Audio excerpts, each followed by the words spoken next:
Welcome to Granny's Narration. Today's story is shared by a user on Elder's Revenge Story. The names in this story has been changed to protect those involved, but every detail, every betrayal in this story is real. This is the story of a grandmother who drove 15 hours through the night to meet her newborn grandson, only to be turned away at the hospital door. What she discovered in the days that followed would uncover a web of deception that went far deeper than anyone could have imagined. Please, if you like my story, please hit that subscription button to subscribe to the channel, like this video and drop a comment for me in the comment section below. I read every story. My son stopped me at the hospital door after I'd driven 15 hours straight and said the words that would cost them everything. "Mom, what are you doing here? My wife said she doesn't want you around." 4 days later, when the hospital called asking how I'd like to pay the $2,300 delivery bill, I smiled for the first time since my grandson was born. 3 weeks earlier, my daughter-in-law Winifred had called me practically glowing through the phone. "Mom Mildred, the baby's due any day now, and we'd love for you to be here when he arrives. You're going to be such an amazing grandmother." I should have known something was off when she started calling me Mom Mildred instead of just Mildred. After 5 years of marriage to my son, Reginald, she'd never been that warm, but the excitement of becoming a grandmother for the first time clouded my judgment. At 65, I'd been dreaming of this moment since Reginald announced the pregnancy 8 months ago. I live in Phoenix. They live in Denver. 15 hours of desert highways and mountain passes. I packed my best outfits, bought gifts for the baby, and even splurged on a week at a nice hotel near the hospital. This was going to be the most important week of my life. The drive itself was brutal. My back ached from sitting so long, but every mile brought me closer to meeting my grandson. I'd stopped only for gas and coffee, calling Reginald twice to check if there was any news. Both times, Winifred answered his phone, sweet as pie, telling me to drive safely and that they couldn't wait to see me. When I finally pulled into the hospital parking garage at 2 a.m. on Tuesday morning, exhausted but exhilarated, I felt like I'd conquered the world. The maternity ward receptionist told me Winifred was in labor, room 314. I practically floated down the hallway, my heart pounding with anticipation. That's when I found Reginald pacing outside the delivery room, looking more stressed than excited. The moment he saw me, his face changed. Not relief, not joy, something closer to panic. "Mom, what are you doing here?" The question hit me like a slap. "What do you mean?" "Winifred invited me. She called and said you wanted me here for the birth." Reginald's eyes darted toward the delivery room door, then back to me. He looked like a man caught between two impossible choices. "She changed her mind about having family here. She wants it to be just us. But I drove 15 hours, Reginald. I'm here now. I'm not asking to be in the delivery room, just to be nearby when my grandson arrives. I know, Mom, but Winifred's really adamant about this. You know how emotional she gets. And the doctor said stress could complicate the delivery." Something in his voice told me this wasn't Winifred's sudden change of heart. This felt planned, orchestrated, but I was too tired and too shocked to fight in a hospital corridor. "Fine," I said quietly. "I'll go to my hotel and wait for your call." Reginald looked relieved, which only confirmed my suspicion that I was being deliberately pushed out. "Thanks, Mom.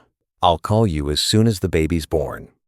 I spent the next 8 hours in my hotel room checking my phone every 10 minutes. When Reginald finally called at 10 a.m.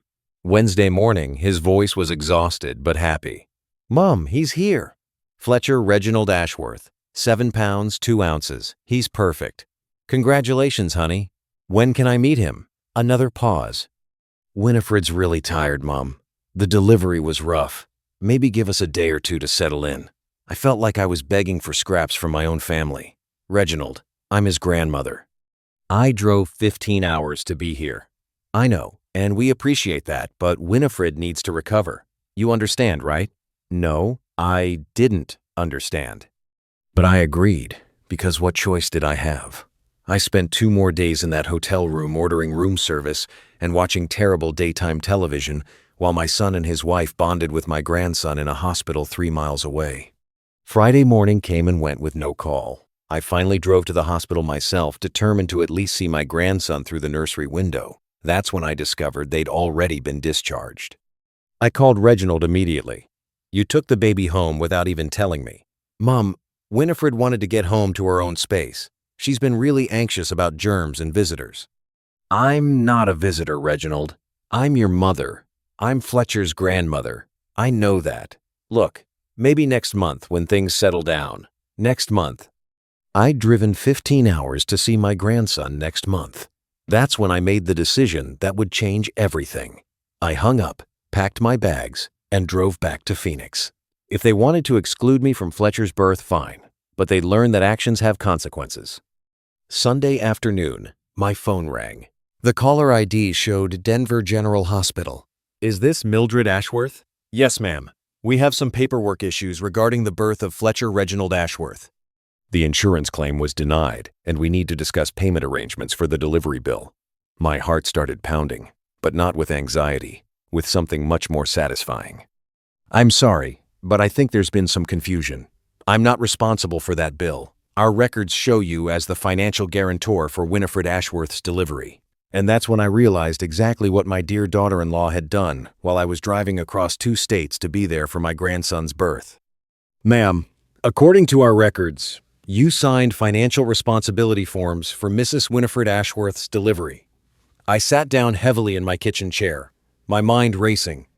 When exactly was this form signed? Let me check. It shows here that the forms were submitted electronically on November 15th at 11:45 p.m. November 15.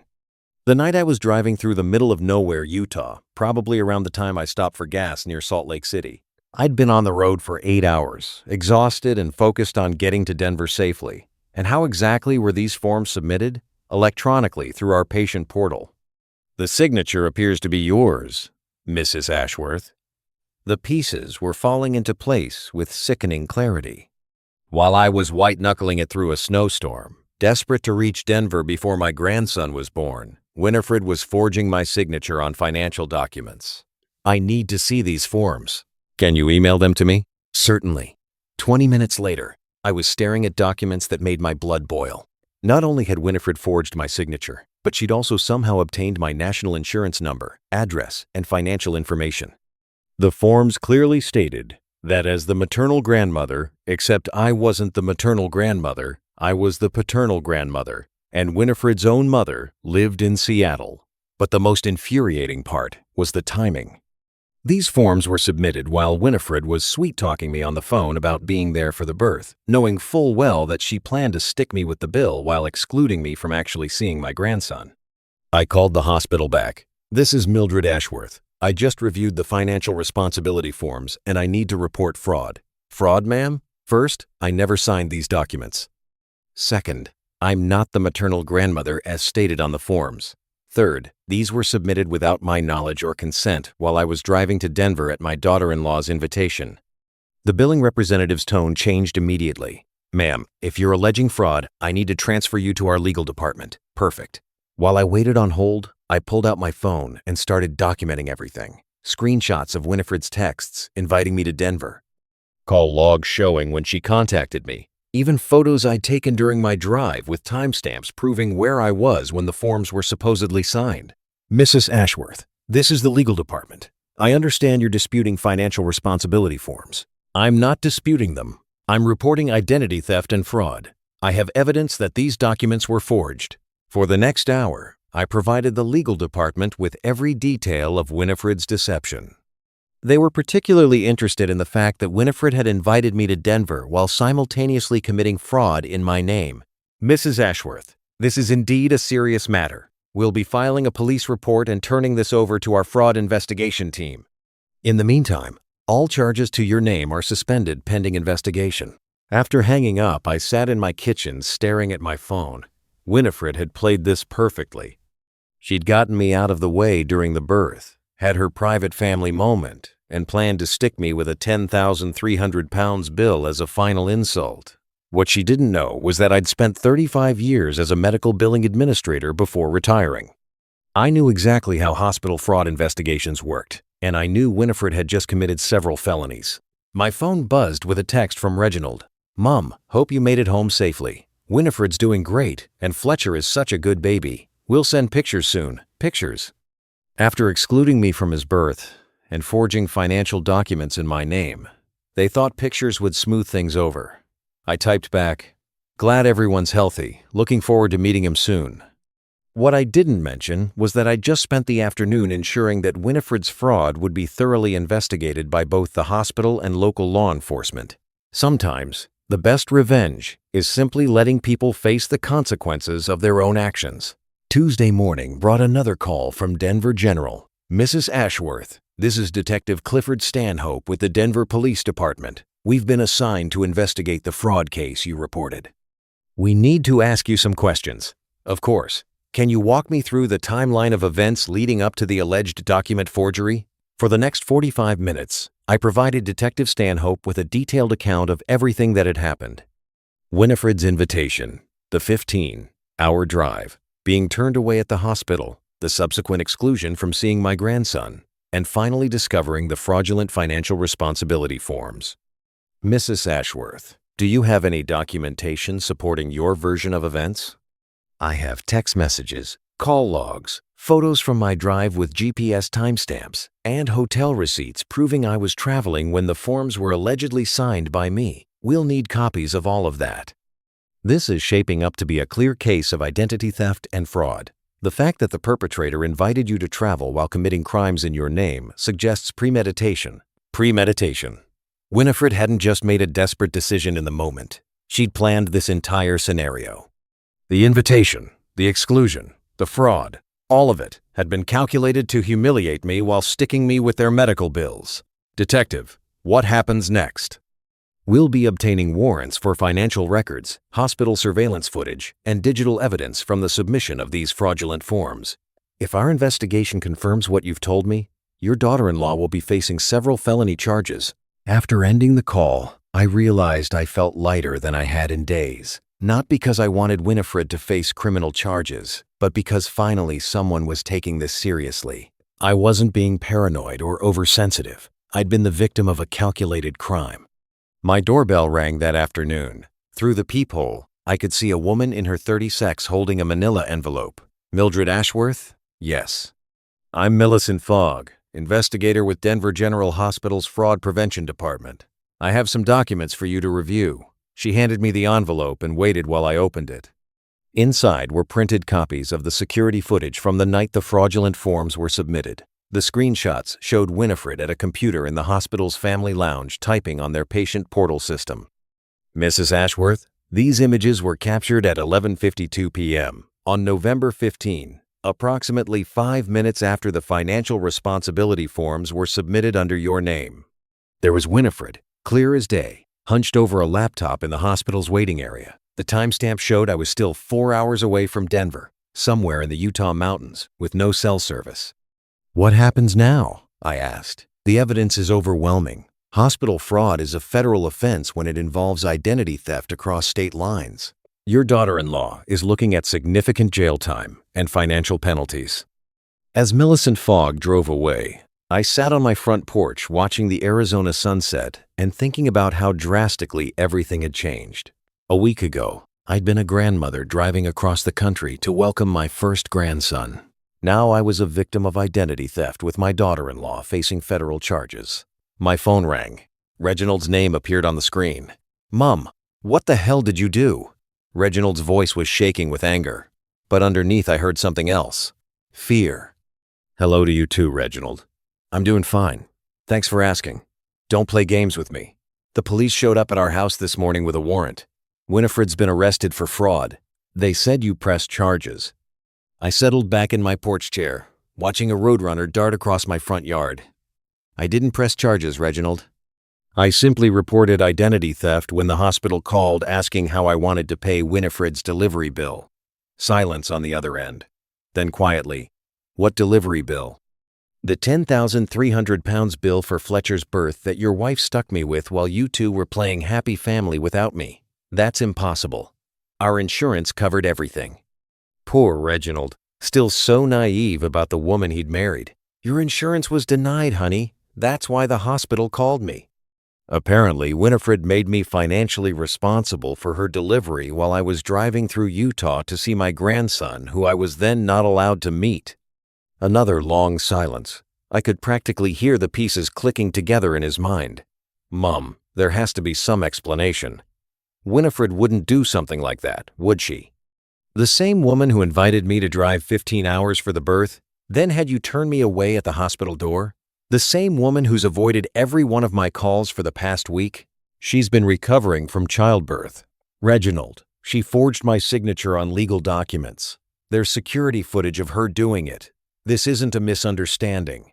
I heard Winifred's voice in the background, shrill and panicked. Reginald covered the phone, but I could make out fragments of their conversation. Winifred claiming it was all a mistake, that she'd only put my name down as emergency contact, that she never meant for me to be responsible for the bills. Mom, Reginald came back on the line. Winifred says this is all a misunderstanding. She put you down as emergency contact, not financial guarantor. Reginald, I've seen the documents. I was a medical billing administrator for 35 years. I know the difference between an emergency contact form and a financial responsibility agreement. Your wife committed fraud. Jesus Christ. His voice cracked. Mom, what happens now? That depends on Winifred. The detective told me that if she makes full restitution and admits responsibility, they might consider reduced charges. But Reginald, she didn't just steal from me. She humiliated me. She made me drive across 2 states to be rejected at my own grandson's birth, then tried to stick me with the bill for the privilege. I know, and I'm sorry about that. But criminal charges, prison, she just had a baby mom. Reginald, that didn't stop her from committing identity theft. I could hear Fletcher crying in the background, and my heart clenched. This should have been such a happy time, my first grandson, healthy and perfect, and instead, I was discussing felony charges with his father. What do you want me to do? Reginald asked finally. I want you to be honest with me about what really happened. Did Winifred plan to exclude me from the birth from the beginning? Another pause. Then, so quietly, I almost didn't hear it. Yes. The confirmation hit harder than I'd expected, even though I'd known it was true. Why? She said having you there would be stressful. That she wanted the birth to be just our immediate family. I am immediate family, Reginald. I'm your mother. I'm Fletcher's grandmother. I know. I should have stood up to her.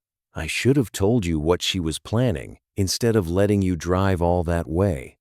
Yes, you should have. But you chose to protect her feelings instead of mine. And now she's facing federal charges because neither of you thought about consequences. Winifred's voice got louder in the background, and suddenly she was on the phone. Mildred, this is all a horrible mistake. I never meant for you to be responsible for any bills. I was in labor.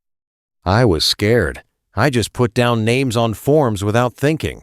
Winifred, you submitted those forms at midnight while texting me about being excited to see me. You knew exactly what you were doing.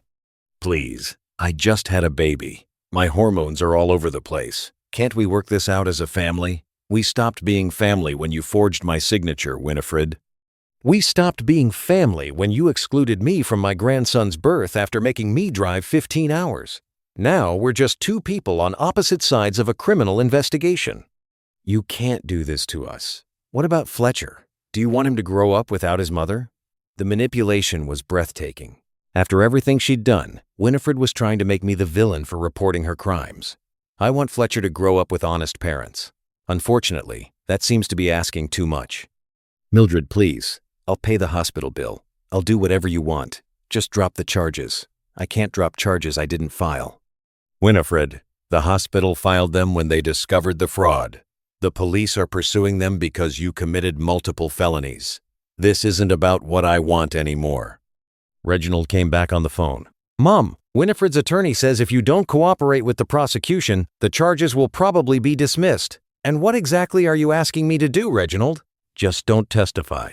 Don't provide evidence. Let this whole thing go away. I closed my eyes and thought about all the years I'd supported Reginald.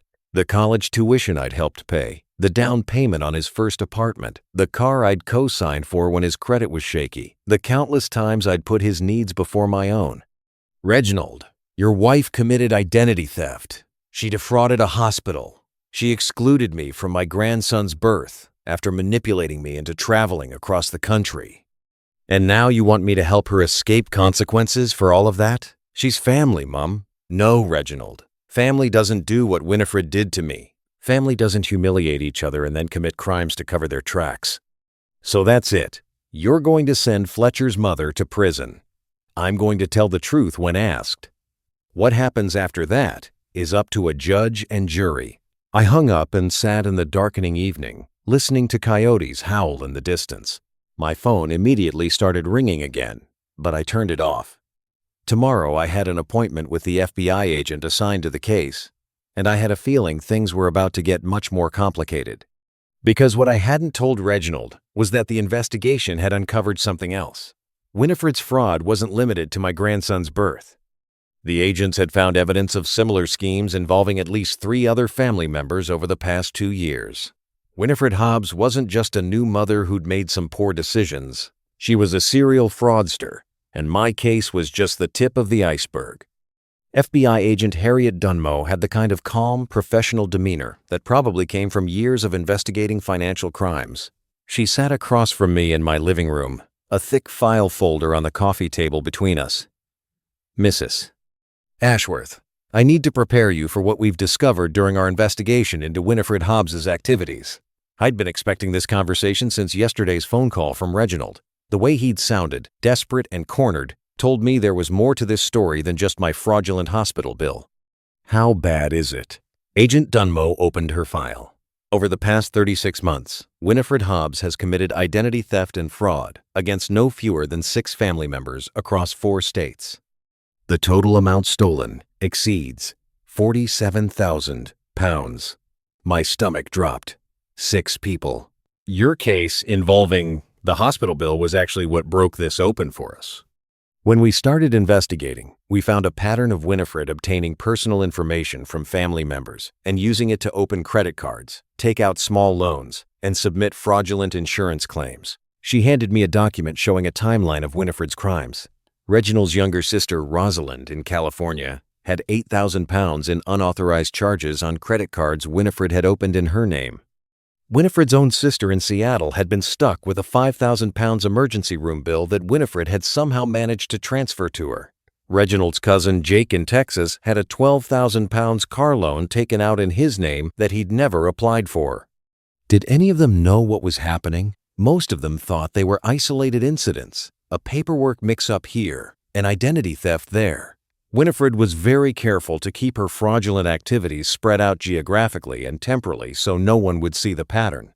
But people had to know something was wrong. They did. But Winifred was skilled at providing plausible explanations. She'd claim computer errors, clerical mistakes, or temporary financial difficulties that she promised to resolve immediately. She'd often send partial payments to keep victims from pursuing the matter too aggressively. Agent Dunmo pulled out another document. The birth certificate fraud involving your grandson was actually the most sophisticated scheme we've seen. She didn't just steal your financial information. She created an entire false narrative about your relationship to the child to justify making you financially responsible. What do you mean? On the hospital forms, Winifred claimed you were the maternal grandmother and had specifically requested to be financially responsible for the delivery as a gift to the new parents. She forged your signature on documents stating that you were excited to cover all costs related to the birth. The audacity was staggering. Not only had Winifred excluded me from Fletcher's birth, she'd also created a fake story about my enthusiasm for paying for the privilege of being excluded. She told the hospital billing department that you were wealthy and had specifically asked to handle all expenses as your contribution to the family. That's why they called you so confidently about payment. While she was actually excluding me from meeting my own grandson. Exactly. The cruelty of it is what makes this case particularly compelling for prosecution. It wasn't just financial fraud. It was psychological manipulation designed to maximize emotional damage while generating financial benefit for the perpetrator. Agent Dunmo closed the file and looked at me directly. Mrs. Ashworth, I need you to understand something. Winifred's crimes weren't impulsive decisions made under stress. This was a calculated pattern of behavior spanning years. She's stolen from family members who trusted her, destroyed relationships, and shown no remorse until she got caught. What happens now? She's facing federal charges that could result in 15 to 20 years in prison. The state charges for identity theft could add another 5 to 10 years with 6 victims across multiple states and a pattern of sophisticated fraud. This is a very serious case. My phone had been ringing all morning. Reginald calling every hour. Winifred's mother calling from Seattle. Even Reginald's sister Rosalind calling from California. I hadn't answered any of them.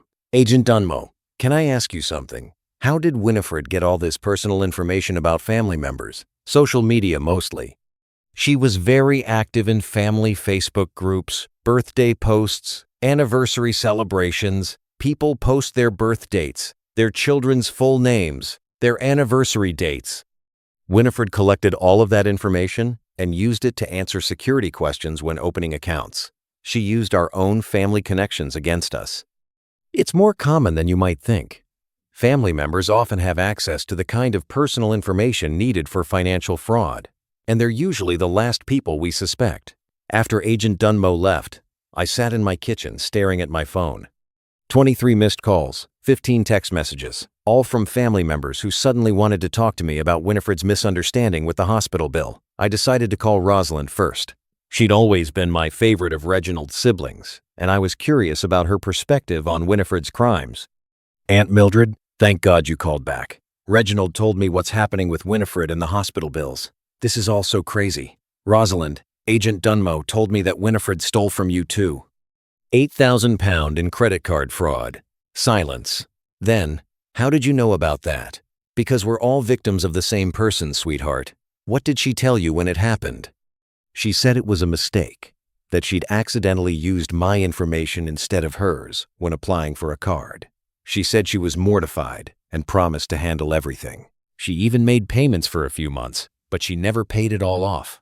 No, and when I tried to pursue it, she got defensive and said I was trying to destroy her family over a paperwork error. Reginald sided with her.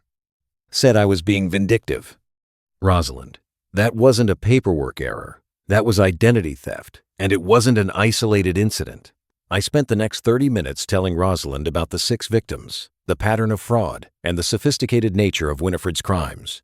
By the end of the call, Rosalind was crying. I feel so stupid.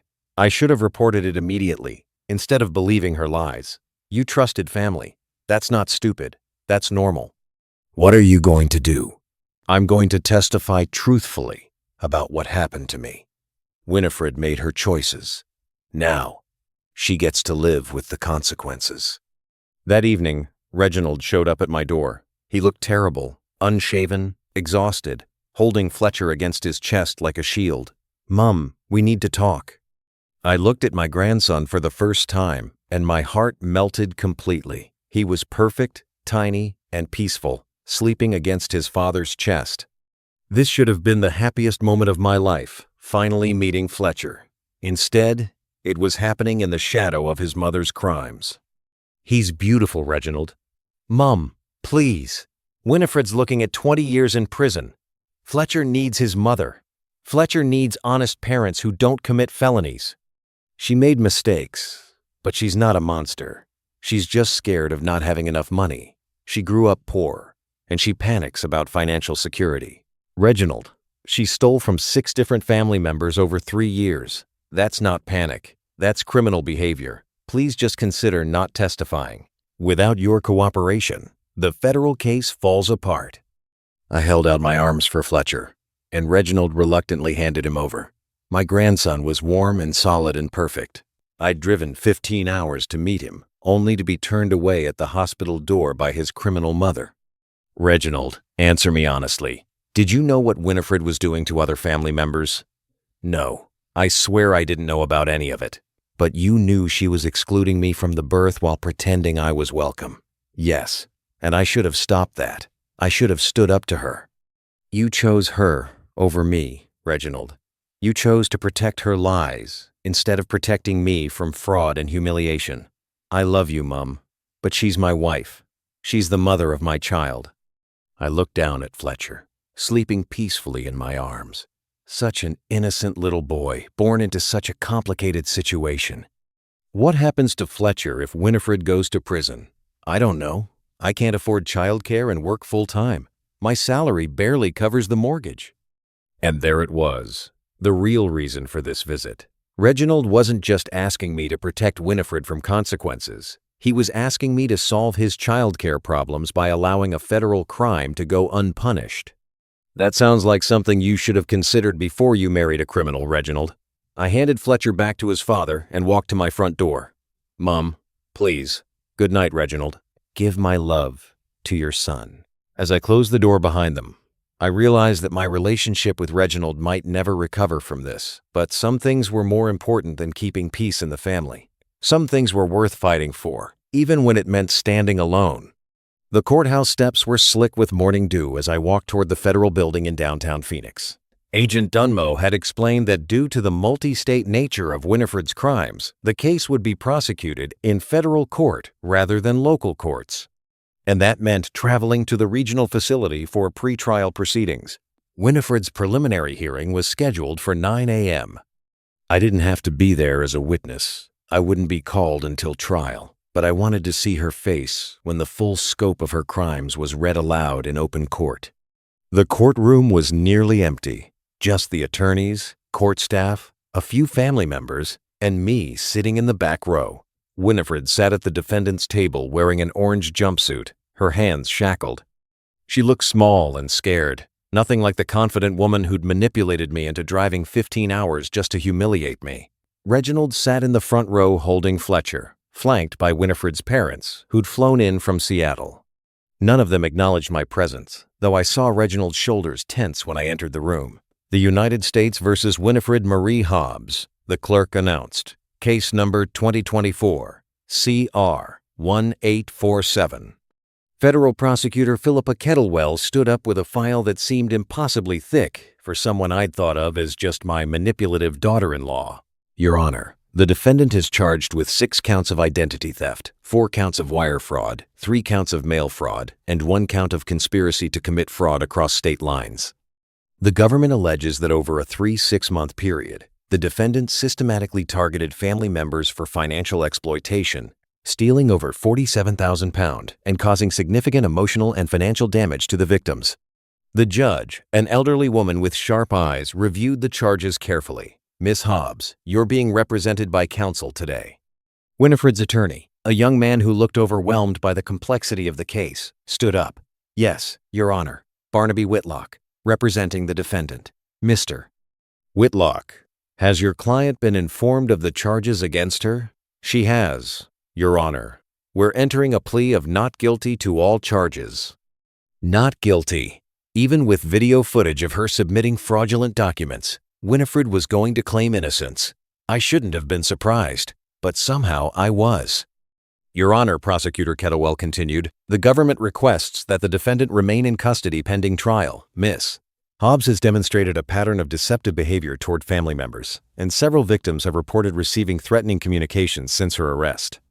Threatening communications. I wondered if that included the dozen voicemails Winifred had left on my phone over the past week, alternately begging for mercy and accusing me of destroying her family. Mr. Whitlock, your response? Your Honor, my client is a new mother with no prior criminal record. She has strong ties to the community and poses no flight risk. We request release on her own recognizance. The prosecutor stood again. Your Honor, the defendant committed identity theft against 6 family members across 4 states over 3 years.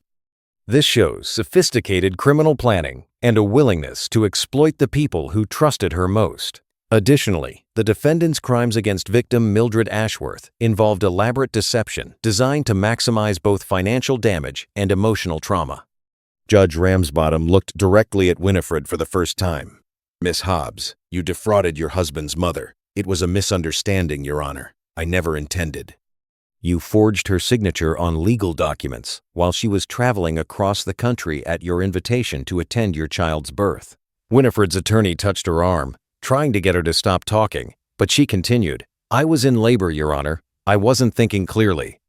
I just needed someone to take financial responsibility, and my mother-in-law has means. You excluded her from the birth after making her drive 15 hours to attend. That was a medical decision. My doctor recommended. Judge Ramsbottom held up her hand. Miss Hobbs, you're making this worse for yourself. Mr. Whitlock, control your client. The judge reviewed the case file for another few minutes while Winifred whispered urgently with her attorney. Finally, she looked up. Given the sophisticated nature of these crimes, the pattern of behavior spanning multiple years, and the defendant's apparent inability to take responsibility for her actions, I'm denying bail. Miss Hobbs will remain in federal custody pending trial. Winifred burst into tears, but they looked calculated to me. The same kind of manipulative crying I'd watched her use on Reginald whenever she wanted something. Reginald stood up from the gallery. "Your Honor, she just had a baby. Our son needs his mother. Sir, please sit down. This is not the appropriate time for outbursts. But Your Honor, Mr. Ashworth, sit down now, or I'll hold you in contempt." Reginald sank back into his seat, clutching Fletcher tighter. Winifred's mother was openly weeping. Her father sat stone-faced, staring at his daughter like he was seeing her clearly for the first time. As the court officers led Winifred away, she turned and looked directly at me. For a moment, I saw something in her eyes that wasn't manipulation or self-pity. It was pure hatred. After the hearing, I walked out of the courthouse and sat on a bench across the street, watching Reginald's family emerge. They stood on the courthouse steps for several minutes, probably arguing about what to do next. Finally, Winifred's parents got in their car and drove away without saying goodbye to Reginald or Fletcher. My phone buzzed with a text from an unknown number. "I hope you're proud of yourself. You destroyed my daughter's life." Winifred's mother, apparently. I deleted the message without responding. Another text came immediately after. "Fletcher will grow up without his mother because of your vindictiveness." I turned off my phone and drove home thinking about vindictiveness. Was it vindictive to report crimes committed against me? Was it vindictive to refuse to help criminals escape consequences for their actions? Or was it vindictive to invite your mother-in-law to drive 15 hours for her grandson's birth, exclude her from the hospital, forge her signature on financial documents, and then try to manipulate her into silence when she discovered the fraud? That evening, I received a call from Agent Dunmo. "Mrs. Ashworth, I wanted to update you on the case. Winifred's attorney reached out about a possible plea agreement." "What kind of plea?" "Full restitution to all victims, guilty pleas to reduce charges, and a recommended sentence of 5 years with possibility of parole after 3. What do you think?" Honestly, I think she should take it. If this goes to trial, and she's convicted on all charges, she's looking at 20 years minimum. But the decision isn't mine to make. What happens next? The prosecutor will present the plea offer to all 6 victims. If everyone agrees, Winifred can avoid trial. If anyone objects, we proceed to full prosecution. After hanging up, I walked through my house thinking about justice versus mercy. Winifred had systematically stolen from family members who trusted her. She'd manipulated me into one of the most humiliating experiences of my life. She'd shown no remorse until she got caught. And even then, she was trying to blame everyone except herself. But she was also Fletcher's mother, and Reginald was going to struggle as a single parent if she went to prison for 20 years. My phone rang, Reginald's name on the screen. "Mom, did Agent Dunmo call you about the plea deal?" "She did. Will you accept it?" I looked at the framed photo on my mantle taken during happier times when Reginald was small, and I thought I understood how family relationships were supposed to work. "I need some time to think about it, Reginald." "Mom, please. 5 years is already a long time. Fletcher will be in kindergarten when she gets out. Your wife committed federal crimes against 6 people. Reginald, 3 years seems like a pretty light sentence for that level of betrayal. But it's not just about Winifred. It's about Fletcher. It's about our family. Reginald, our family stopped existing the moment Winifred decided to commit identity theft against me. What we have now is just the aftermath of her choices." I hung up and sat in my quiet house, thinking about what justice should look like for a woman who'd used family love as a weapon against the people who trusted her most. The deadline for responding to the plea offer was Friday. I had 3 days to decide whether Winifred Hobbs deserved mercy or justice. And I was discovering that sometimes the most loving thing you can do for someone is refuse to save them from the consequences of their own actions. I rejected the plea deal on Friday morning, and by Friday afternoon, Winifred's attorney was calling me personally to negotiate. That's when I knew I'd made the right choice.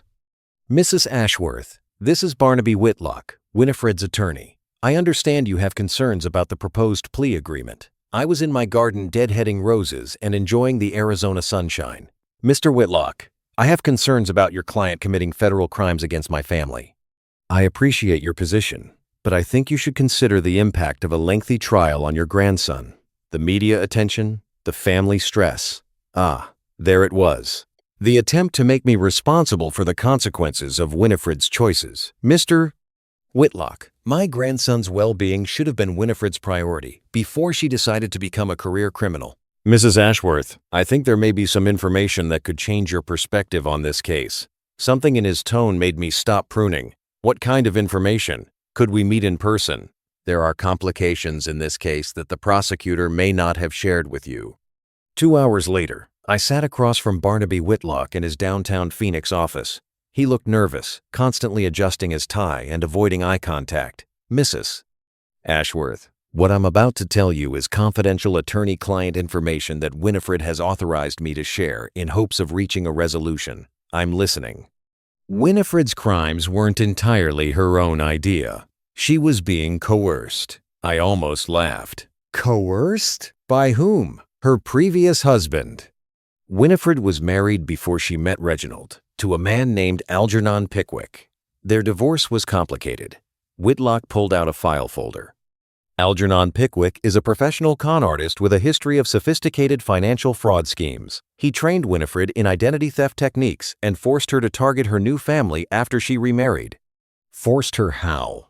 Blackmail. Algernon has compromising information about Winifred's past that could destroy her marriage to Reginald and her relationship with your family. I stared at Whitlock, trying to process this absurd story. So Winifred committed federal crimes against 6 family members because her ex-husband made her do it, essentially. Yes, she's been sending Algernon half of everything she stole to keep him from revealing her secrets. What secrets? Whitlock hesitated. Winifred has a criminal record from before she met Reginald. Identity theft, fraud, several other charges. She served 18 months in prison in Oregon before moving to Colorado and reinventing herself. The room felt like it was spinning. Reginald doesn't know about this. No one knows. Winifred changed her last name, moved states, and created an entirely new identity when she met Reginald. Algernon discovered her new life and has been exploiting her ever since. I sat back in my chair, my mind racing. If this was true, it meant Winifred wasn't just a desperate new mother who'd made bad decisions. She was a career criminal with an extensive history of fraud who'd lied about her entire identity to marry my son. Mr. Whitlock, why are you telling me this? Because Winifred is terrified that if this goes to trial, Algernon will surface as a witness and reveal everything. She's more afraid of Reginald discovering her past than she is of going to prison. And you think this information should make me more sympathetic to her? I think it explains why she made the choices she did. Winifred isn't the master criminal the prosecutor is portraying. She's a victim herself. I stood up and gathered my purse. Mr. Whitlock, let me see if I understand this correctly. Your client is a convicted felon who lied about her identity, married my son under false pretenses, committed crimes against his family while being blackmailed by her criminal ex-husband. And you think this makes her more sympathetic? Mrs. Ashworth, the only thing this information tells me is that Winifred is a more sophisticated criminal than I realized, and that my son has been living with a complete stranger for 5 years. Please, just consider. I'm considering calling Reginald immediately to warn him that he's married to a convicted felon. Whitlock stood up quickly. Mrs. Ashworth, that would violate attorney-client privilege. I shared this information in confidence. You shared it hoping I'd feel sorry for your client. Instead, you've convinced me that she's even more dangerous than I thought. I walked toward the door, then turned back. Mr. Whitlock, when this goes to trial, make sure the prosecutor knows about Algernon Pickwick. If Winifred's been sending stolen money to a known criminal, that's another federal crime. Mrs. Ashworth, please. Good day, Mr. Whitlock. I drove home in a daze. Winifred wasn't just my daughter-in-law who'd made bad decisions. She was a career criminal who'd infiltrated my family under false pretenses. Reginald had no idea who he'd really married. Fletcher had been born to a woman who'd been lying about her identity since before she met his father. My phone was ringing when I walked in the door. Reginald's name on the screen. Mom, Winifred's attorney said you met with him today. I did. He said you're still refusing the plea deal. That's correct. Mum, please. Winifred's already facing 5 years in prison. How is that not enough? I sat down at my kitchen table and stared at the photo of Reginald's graduation from college, back when I thought I understood who my family was. Reginald, did Winifred ever tell you about her life before she moved to Colorado? Of course. She grew up in Seattle, went to college in Oregon, worked in retail management before we met. Why? Did she ever mention being married before? Silence. Then, what are you talking about? Did she ever mention a criminal record? Mum, what the hell is going on? Reginald, I think you need to sit down and you might want to arrange for someone to watch Fletcher while we talk. As I prepared to destroy my son's understanding of his wife and the mother of his child, I realized that Winifred's crimes against me were just the beginning. The real crime was what she'd done to Reginald, building their entire relationship on an elaborate lie that was about to come crashing down. Reginald's silence on the phone stretched so long, I thought the call had dropped. Reginald, are you still there? Criminal record? His voice was barely a whisper. Mom, what are you talking about? Winifred served 18 months in prison in Oregon for identity theft and fraud before she moved to Colorado and met you. That's impossible. I would have known. She changed her name and created a new identity. Reginald, her attorney told me this afternoon.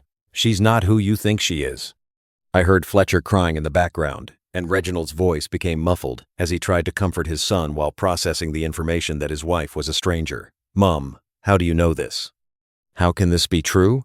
Her attorney told me she's been blackmailed by her ex-husband, a man named Algernon Pickwick, who's also a professional criminal. She's been stealing from our family and sending half the money to him to keep him quiet about her past. The crying in the background stopped, and I could hear Reginald moving around, probably going somewhere private to continue the conversation. Jesus Christ. Mom, are you sure about this? Reginald, I need you to listen to me very carefully.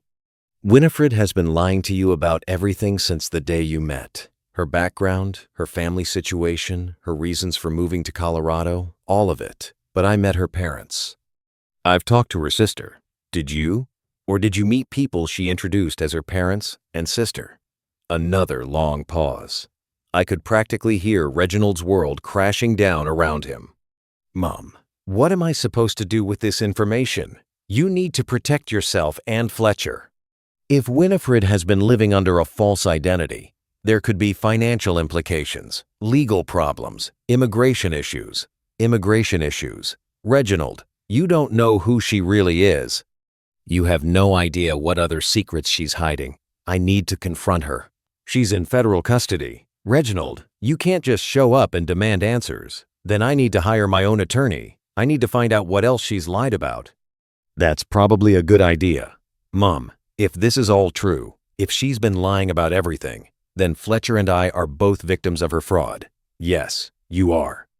She made me complicit in excluding you from Fletcher's birth. She made me choose sides between my wife and my mother when I should have been protecting both of you from her lies. Reginald, you couldn't have known. But I should have questioned it when she insisted you couldn't be at the hospital. When she kept making excuses for why you couldn't visit, I should have realized something was wrong. I heard the pain in his voice and wished I could take it away. But Reginald needed to understand the full scope of what Winifred had done to their family. There's something else, Reginald. What? According to her attorney, Winifred is more afraid of you discovering her past than she is of going to prison. She'd rather serve 20 years than have you know who she really is. Well, it's too late for that now. Reginald, I want you to think about something. If Winifred has been stealing from family members and sending money to her ex-husband, what else has she been lying about? Your finances, your legal status as a married couple, Fletcher's paternity. Mom, don't. I can't even think about that right now. I know it's horrible, but you need to consider all possibilities. You need to protect yourself and Fletcher. After hanging up with Reginald, I sat in my quiet house thinking about how many lives Winifred had destroyed with her lies. Not just the 6 family members she'd stolen from, but Reginald, who'd married a stranger, Fletcher, who'd been born into a web of deception, and even Winifred's fake family who'd been playing roles in her elaborate fiction. My phone rang again. Agent Dunmo, Mrs. Ashworth, I just got some interesting information from Winifred's attorney. Apparently, she's been cooperative about providing details on her accomplice, Algernon Pickwick, her ex-husband. According to Winifred, Pickwick has been running similar blackmail schemes against other women across the western states. She's agreed to provide evidence against him in exchange for consideration at sentencing. What kind of evidence? Financial records, communication logs, details about his other victims. If Winifred's information leads to Pickwick's arrest, it could significantly impact her own sentence. Agent Dunmo, can I ask you something? Did you know about Winifred's criminal record in Oregon? We discovered that during our background investigation. Yes, Winifred Hobbs isn't her real name. What is her real name? Cordelia Finch. She was married to Algernon Pickwick when she committed her first series of identity theft crimes in Oregon. Their divorce was part of a plea agreement where she testified against him, but he was acquitted on a technicality. Cordelia Finch. My daughter-in-law's real name was Cordelia Finch, and she'd been lying about her identity for the entire 5 years she'd been married to Reginald. Agent Dunmo, what happens to my son legally? If his wife has been living under a false identity, is their marriage even legal? That's a complicated question that would depend on Colorado state law and the specific circumstances of their marriage. Your son should definitely consult with a family law attorney. And what about my grandson? Birth certificate issues can usually be resolved through the courts. But again, your son needs legal representation. After ending the call, I realized that Winifred's crimes had created a legal nightmare that would take years to untangle. Reginald's marriage might not be legal. Fletcher's birth certificate might be fraudulent. Their finances could be compromised. Their entire life together had been built on lies. My doorbell rang at 8 p.m. Through the peephole, I could see Reginald standing on my front porch holding Fletcher and a large duffel bag. Reginald, what are you doing here? Mom, can Fletcher and I stay here tonight? I can't be in that house right now. Everything in it reminds me of the lies she told me. I opened the door and wrapped my son and grandson in the biggest hug I'd given in months. Of course, you can stay for as long as you need. As I helped Reginald settle Fletcher in my guest room, I realized that Winifred's attempt to destroy our family had actually brought Reginald and me closer together. Her lies and manipulation had backfired completely. But I also knew that the worst was yet to come. Because if Cordelia Finch had been living under a false identity for 5 years, there were probably other secrets waiting to be discovered. And some of those secrets might be dangerous enough to threaten the safety of my son and grandson. The trial of Cordelia Finch, also known as Winifred Hobbs, began on a cold Monday morning in February. The federal courthouse in Phoenix was busier than I'd expected, with news vans parked outside and reporters interviewing anyone willing to talk about the case. Agent Dunmo had warned me that Winifred's case had attracted media attention because of the sophisticated nature of her identity fraud and the fact that she'd victimized her own family members. Family fraud cases always get coverage, she'd explained. People want to understand how someone can betray the people who trust them most. Reginald and I arrived together, leaving Fletcher with my neighbor, Mrs. Calloway. Reginald had been staying with me for 3 weeks now, and we'd developed a comfortable routine. He'd wake up early to feed Fletcher while I made coffee. We'd share breakfast and discuss the day's courtroom strategy, then drive downtown together. You ready for this? Reginald asked as we walked up the courthouse steps. Are you? I still can't believe I was married to someone whose real name I didn't even know. Reginald's attorney had confirmed that his marriage to Cordelia Finch was legally valid, despite her false identity. But the emotional betrayal was devastating. He'd also learned that Winifred had been lying about her job, her education, and even her relationship with her supposed family in Seattle. Mom, I keep thinking about all the times she talked about her childhood, her parents, her college experience. All of it was lies. Every single story. Reginald, you couldn't have known. She was a professional deceiver. Inside the courtroom, I was surprised by how crowded it was. Besides the 6 victim families, there were reporters, law enforcement officials, and what looked like other potential victims who'd come forward since Winifred's arrest. Winifred sat at the defendant's table wearing a conservative blue dress, her hair pulled back in a simple ponytail. She looked nothing like the confident woman who'd manipulated our family for years. She looked small, defeated, and much older than her 32 years. All rise for the Honorable Judge Dorothea Ramsbottom. As the trial began, prosecutor Philippa Kettlewell painted a picture of Cordelia Finch that was even more disturbing than I'd imagined.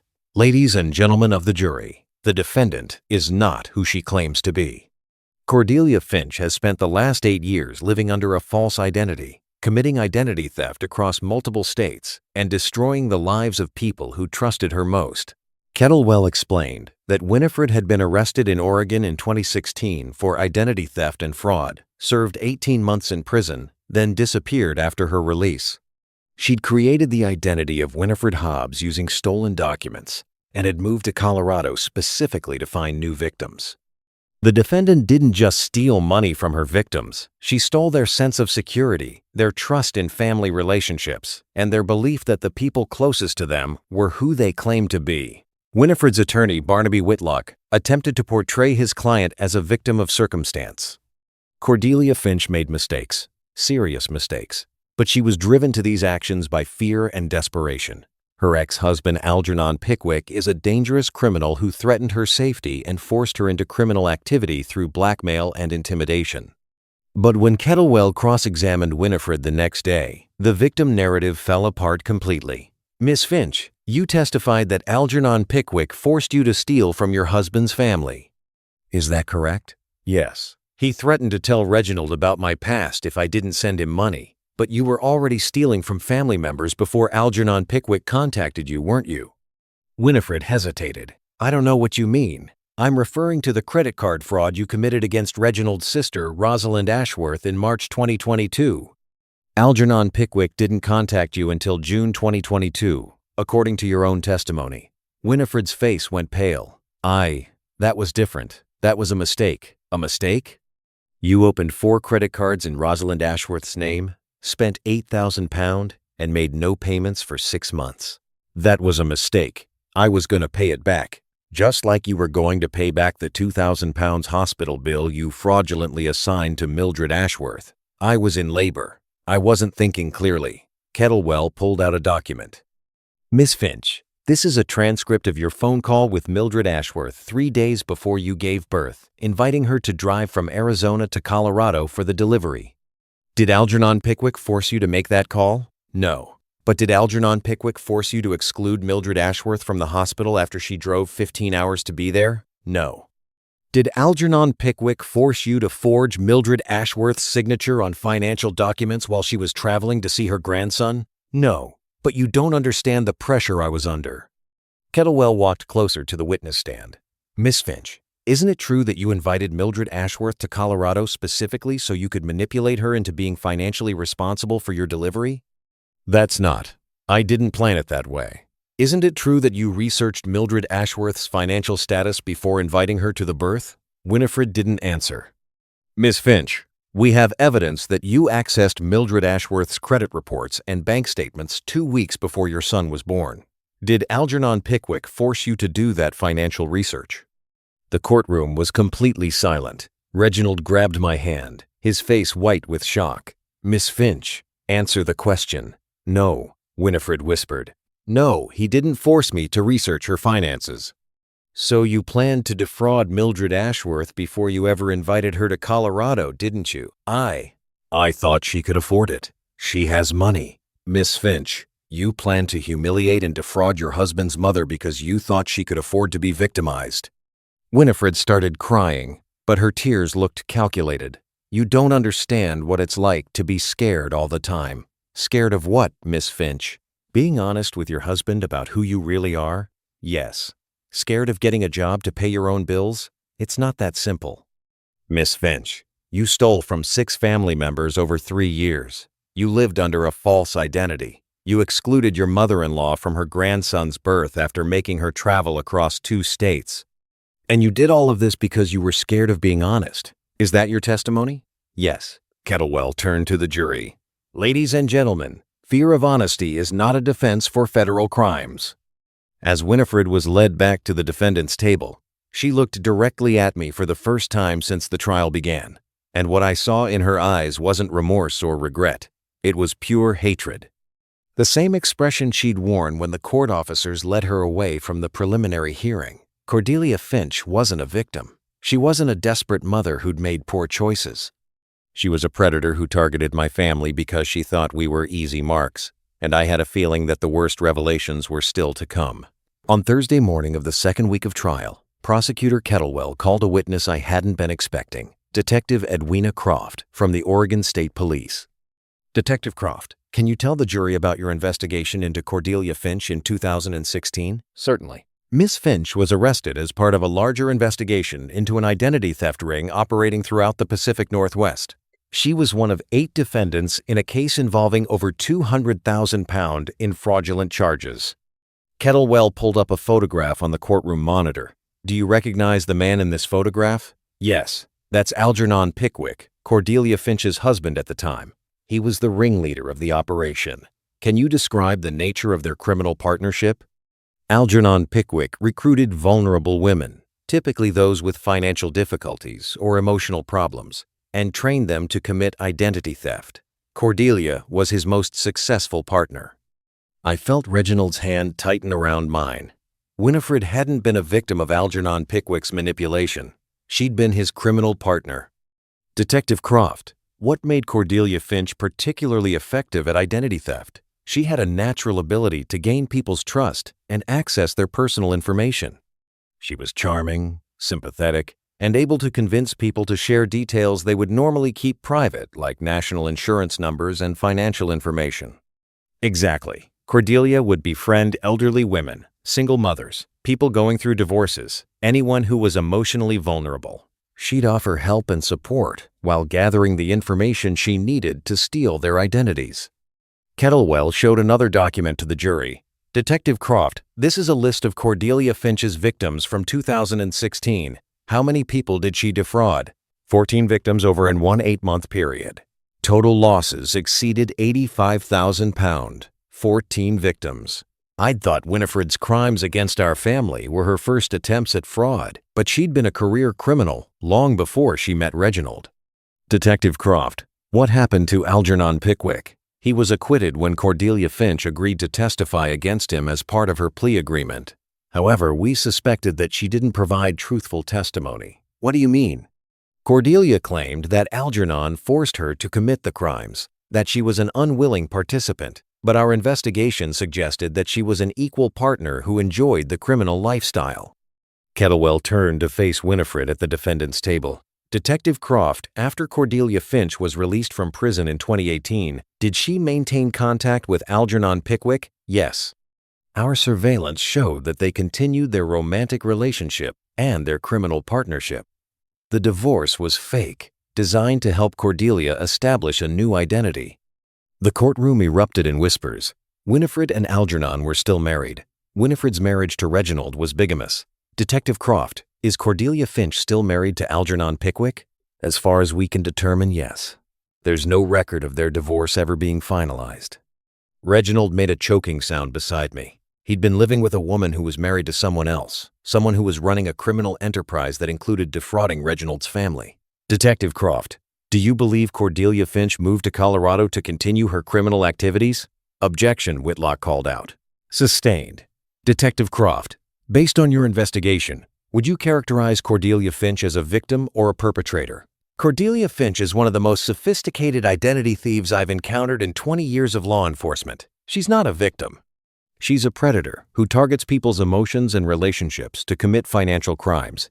When Detective Croft stepped down, I realized that everything we'd believed about Winifred was wrong. She wasn't a desperate mother or a victim of an abusive ex-husband. She was a career criminal who'd infiltrated our family as part of a larger criminal operation. During the lunch break, Reginald and I sat in the courthouse cafeteria while he processed the revelation that his marriage was illegal and his wife was a professional criminal. Mom, Fletcher isn't legally my son. What do you mean? If Winifred is still married to Algernon Pickwick, then her marriage to me is invalid, which means Fletcher was born to a married woman who was living with someone else. Legally, Algernon Pickwick might be considered Fletcher's father. I hadn't thought of that implication. Fletcher's entire legal status was now in question because of his mother's lies. Reginald, we'll figure this out. You'll always be Fletcher's father, regardless of what the paperwork says. But what if Algernon Pickwick tries to claim parental rights? What if he uses Fletcher to get leverage against us?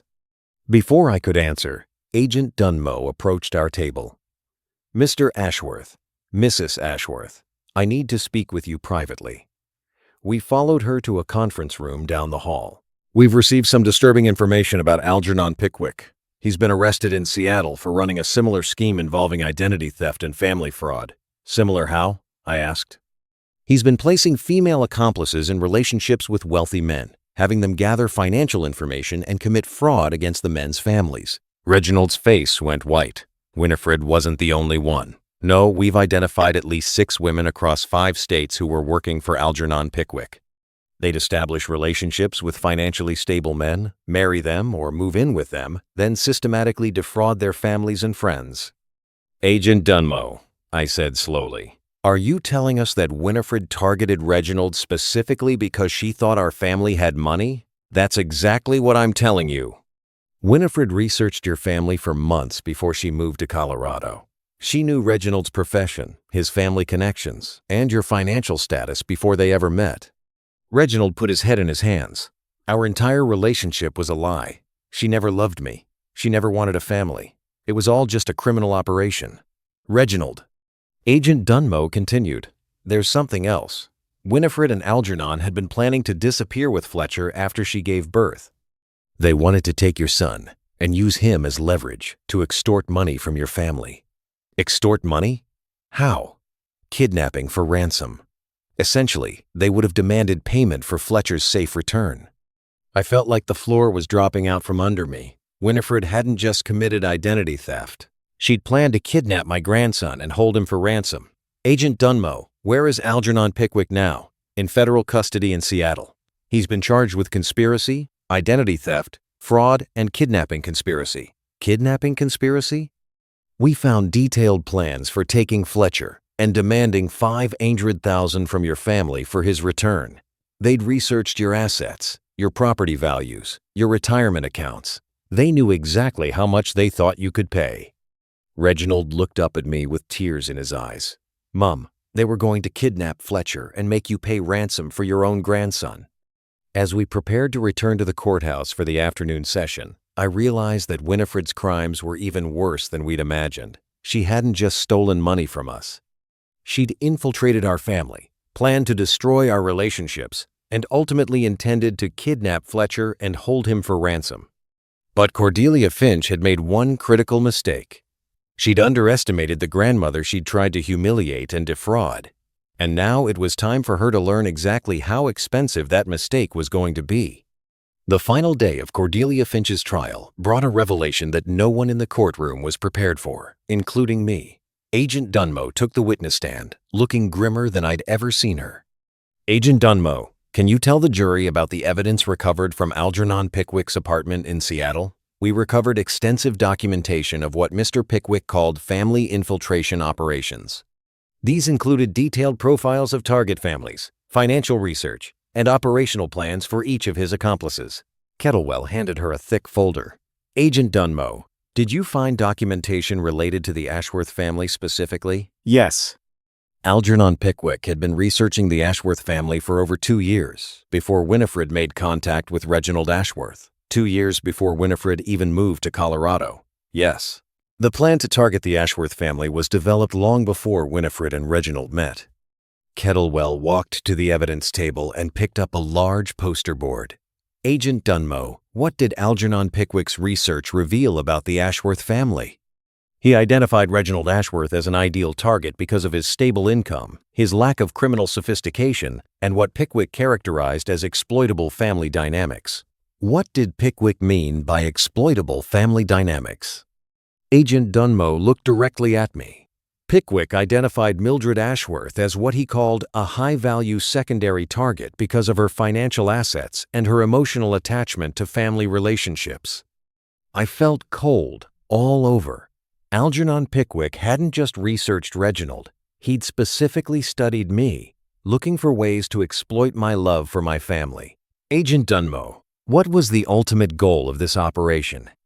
According to Pickwick's documentation, the plan was to have Winifred establish a relationship with Reginald, gain access to family financial information, commit systematic fraud against all family members, and then disappear with any children born during the relationship. Disappear how? Pickwick had detailed plans for fake deaths. Winifred was supposed to stage her own death and Fletcher's death in a car accident, then disappear with Pickwick and the child. This would have allowed them to collect life insurance payments while maintaining control of Fletcher for future extortion schemes. The courtroom was completely silent. Winifred had planned to fake her own death and Fletcher's death, letting Reginald grieve for his supposedly deceased wife and child while she lived somewhere else with Pickwick and Fletcher. Agent Dunmo, were there life insurance policies involved? Yes. Winifred had taken out substantial life insurance policies on herself and Fletcher with Reginald as the beneficiary. The premiums were being paid with money stolen from family members. Kettlewell turned to face the jury. So Winifred Hobbs was stealing from the Ashworth family to pay for life insurance policies that she planned to collect fraudulently after faking her own death and kidnapping Fletcher. That's correct. Reginald was trembling beside me. Winifred hadn't just planned to steal from us. She'd planned to destroy Reginald emotionally by making him believe his wife and child were dead while she lived comfortably somewhere else with Fletcher and the insurance money. Agent Dunmo, what prevented this plan from being executed?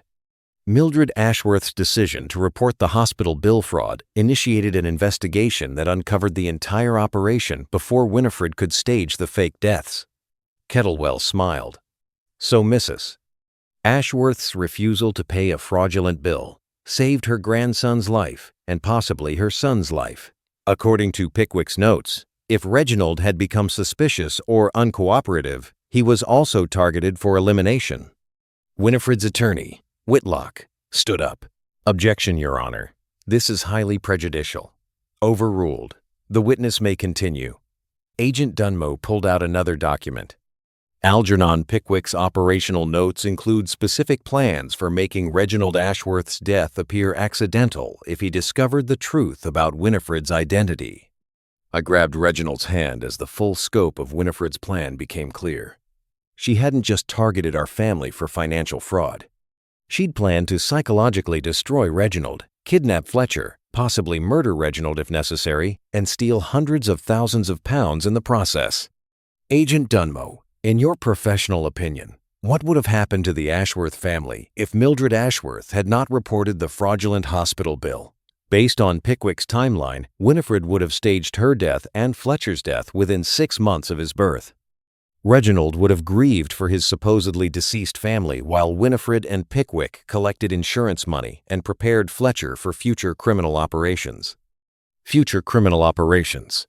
Pickwick's notes indicate that Fletcher would have been raised to become part of the family infiltration operation when he reached adulthood. He would have been trained to target wealthy families just like his mother did. My grandson had been destined to become a criminal from birth, raised by people who'd kidnapped him and forced him to commit crimes against innocent families. Kettlewell turned to face Winifred at the defendant's table. Miss Finch, do you still maintain that you were a victim forced into criminal activity by your ex-husband? Winifred had been staring at the table throughout Agent Dunmo's testimony, but now she looked up with the coldest expression I'd ever seen. No, she said quietly. I don't, Miss Finch. Do you have anything to say to the Ashworth family? Winifred stood up, ignoring her attorney's attempts to stop her. Yes, I do. She turned to face Reginald and me directly. You people thought you were so smart, so careful, so loving. But you were just marks, easy targets who deserved what happened to them. Miss Finch, Judge Ramsbottom warned, I advise you to. Reginald, you were pathetic, so desperate for love that you never questioned anything I told you. So trusting that you handed over your entire life to a stranger. Reginald's face was white, but he didn't look away. And Mildred, Winifred's voice became venomous. You were the perfect target. A lonely old woman with money who was so desperate to be needed by her family that you'd pay any price for acceptance. Miss Finch, sit down now, Judge Ramsbottom ordered. The only thing I regret is getting caught before I could finish what we started. You have no idea how satisfying it would have been to watch Reginald grieve for his dead wife and child while I lived comfortably somewhere else with Fletcher and your money. 2 court officers moved toward Winifred as she continued her rant. Fletcher would have grown up to be just like me, smart, ruthless, and completely unsentimental about family bonds. He would have been perfect for this work. Remove the defendant, Judge Ramsbottom ordered. As the officers led Winifred away, she called back over her shoulder. Mildred, you may have won this round, but there are others like me out there and you'll never feel safe again. The courtroom remained silent for several minutes after Winifred was removed. Finally, Judge Ramsbottom addressed the jury. Ladies and gentlemen, you will disregard the defendant's outburst. Please base your verdict solely on the evidence presented. But everyone in that courtroom had seen who Cordelia Finch really was. Not a victim, not a desperate mother, but a calculating predator who'd viewed my family as nothing more than financial resources to be exploited. The jury deliberated for less than 3 hours. When they returned, the foreman stood and delivered the verdict. On all counts of identity theft, fraud, conspiracy, and kidnapping conspiracy, we find the defendant guilty. Judge Ramsbottom sentenced Cordelia Finch to 25 years in federal prison without possibility of parole. As we left the courthouse, Reginald carrying Fletcher against his chest, I realized that Winifred's plan had backfired completely. She'd tried to destroy our family, but her crimes had actually brought Reginald and me closer together than we'd been in years. "Mum," Reginald said as we walked to the car, "I don't know how to thank you." "For what?" "For refusing to let her get away with it. If you'd just paid that hospital bill and stayed quiet, Fletcher and I would probably be dead by now while she collected insurance money." I looked at my grandson, sleeping peacefully in his father's arms, completely unaware that his mother had planned to kidnap him and raise him to be a criminal. "Reginald, the only thing Winifred was right about is that there are others like her out there. But she was wrong about one thing." "What's that?" "I'll never feel unsafe again because now I know exactly what predators look like, and I know I'm strong enough to fight them." As we drove home through the Arizona sunset, Fletcher babbling happily in his car seat, I realized that Cordelia Finch had given me something she'd never intended to give. The knowledge that I could protect my family from anyone who tried to hurt them, and if another predator ever targeted my family, they'd learn the same lesson Cordelia had learned. Some grandmothers are too smart, too stubborn, and too loving For to be listening to easy the end with victims. me. As usual, I will share my thoughts on this story, and that is the moment Mildred stopped at the hospital door after driving 15 hours at night. I felt that sacrifice in my chest. Most people would have just paid that bill and cried quietly, but not her, not Mildred. 35 years in medical billing was not an accident. That was God's preparation. Mildred had every tool she needed and didn't even know it yet. Meanwhile, Winifred, the daughter-in-law, thought she picked an easy target, but she actually picked the worst possible person to cross: a retired professional, a loving grandmother, and a woman who knew exactly how the system worked. The karma here didn't just come around, it came around with receipts, surveillance footage, and a federal investigation. To every grandmother watching this, to every mother watching this, you are not just a mother, you are not just a grandmother, you are an experience, a wisdom and patience, and sometimes you are the last line of defense for your whole family. Lots of love from me, Gideon. See you in the next story.